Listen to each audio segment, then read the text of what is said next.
Assalamualaikum warahmatullahi wabarakatuh.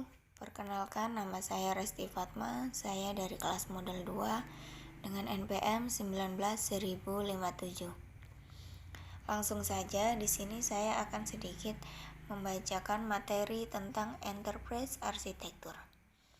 Enterprise Arsitektur merupakan perancangan proses bisnis dan teknologi pada setiap perusahaan atau bisnis yang kemudian diintegrasikan guna mencapai tujuan tertentu yang sudah direncanakan.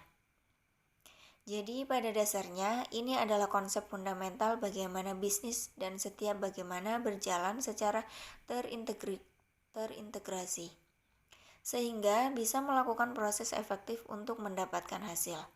Tidak hanya mengenai arah dan garis besar yang jadi pegangan perusahaan saja. Lebih lanjut, konsep ini akan memberikan gambaran jelas setiap proses yang sudah sedang dan akan berjalan pada perusahaan secara efektif. Selanjutnya, Business Arsitektur merupakan sekumpulan konsep struktur dan sistem bisnis yang berbasis model dalam membangun dan mengelola suatu organisasi atau perusahaan untuk mencapai tujuan tertentu.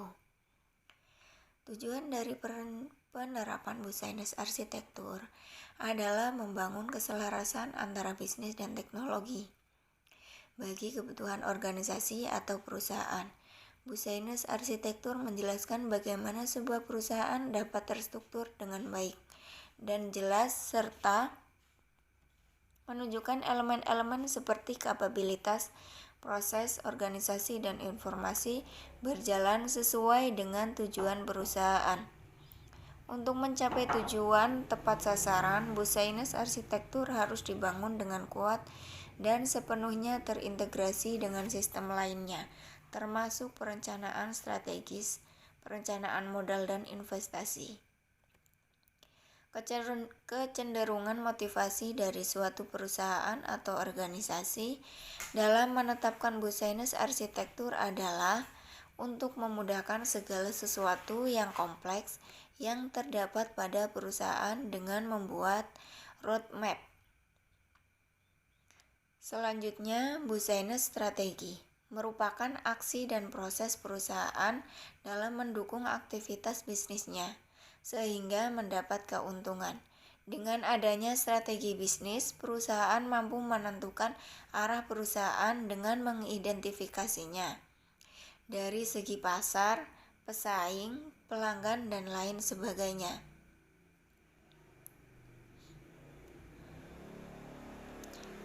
Ada 5 strategi yang efektif yang dapat diterapkan agar bisnis yang sedang digeluti dapat terus berkembang, yaitu strategi pertumbuhan, strategi diferensiasi produk, strategi harga, strategi akuisisi, dan strategi konten.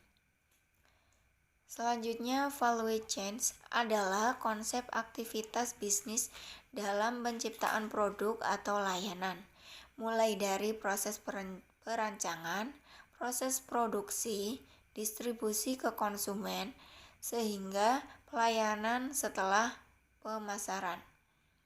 Konsep ini menekankan proses dan aktivitas yang dapat menambah nilai pada layanan atau produk. Aktivitasnya bisa terjadi dalam hanya satu perusahaan atau beberapa perusahaan yang sedang bekerja sama.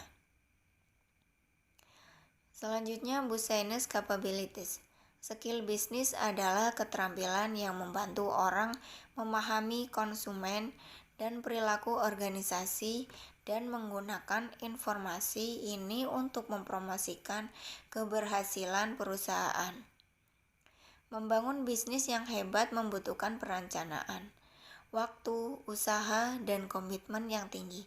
Sebagai seorang pengusaha, tidak dapat mengharapkan lead yang banyak tanpa mengambil langkah-langkah praktis menuju kesuksesan. Meskipun pengalaman tentu saja dapat memberi pelajaran berharga, menginvestasikan waktu dalam mengembangkan skill bisnis dapat membantu Anda menghindari jebakan dan kegagalan. Selanjutnya, business process. Proses bisnis merupakan rangkaian aktivitas yang dilakukan perusahaan untuk mencapai tujuan. Umumnya berhubungan dengan produk atau jasa yang dihasilkan. Aktivitas tersebut akan diatur sedemikian rupa sehingga bisa mewujudkan tujuan secara nyata. Seringkali pemilik proses yaitu orang yang bertanggung jawab terhadap kinerja dan pengembangan berkesinambungan dari proses. Juga dianggap sebagai suatu karakteristik proses bisnis. Proses adalah urutan pelaksanaan atau kejadian yang terjadi secara alami atau didesain, mungkin menggunakan waktu, ruang, keahlian atau sumber daya lainnya yang menghasilkan suatu hasil. Mungkin cukup sekian yang dapat saya sampaikan. Saya akhiri. Wassalamualaikum warahmatullahi wabarakatuh.